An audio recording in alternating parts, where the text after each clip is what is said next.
In a specialized building like this, NASA built a new machine for science.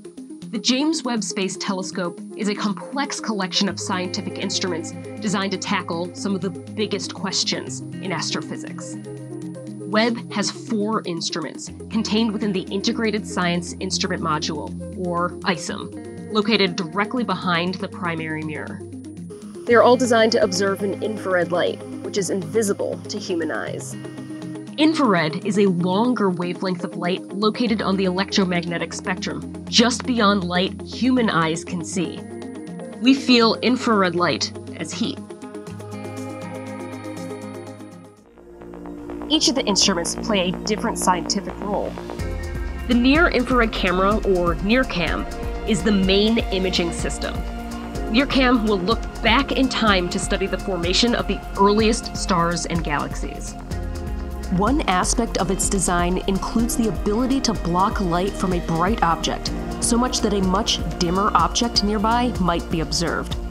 This means that in addition to looking at distant objects from the earliest days of the universe, scientists hope to study aspects of planets orbiting nearby stars. The NearCam instrument also plays a key role in the process of aligning Webb's 18 primary mirrors, its secondary mirror, and its fine steering mirror using a clever technique called wavefront sensing and control. One of the best ways to find out new information about distant objects is through analysis of the light those objects emit. The Near-Infrared Spectrograph, or NearSpec, will collect spectral information about distant objects in order to determine their composition, temperature, velocities, and mass. To do this, NearSpec will employ a unique technology called a micro-shutter array.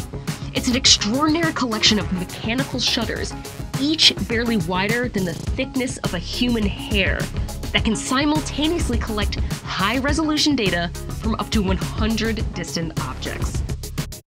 Different wavelengths of light present different information, and each of Webb's scientific instruments pursues different slices within the infrared spectrum. The mid-infrared instrument, or MIRI, will look at wavelengths of light that are a little longer than the other instruments will observe. Not only will this enable extraordinary images, but it will also allow scientists to search for planets around distant stars, dust warmed by starlight in protoplanetary disks, and comets and asteroids in our own solar neighborhood. MIRI is the coldest instrument on Webb, operating at just 6 degrees Celsius or 11 degrees Fahrenheit above absolute zero. The fourth part of Webb's instrument suite is 2 instruments. The Near-Infrared Imager and slitless spectrograph, working in concert with the fine guidance sensor, will look for ancient light in the universe and information about planets around distant stars. The fine guidance sensor helps keep Webb pointed and perfectly steady during all observations. Together, these instruments and the technologies that will enable them will make up one of the most complex and ambitious undertakings in the history of humanity. This is NASA's James Webb Space Telescope.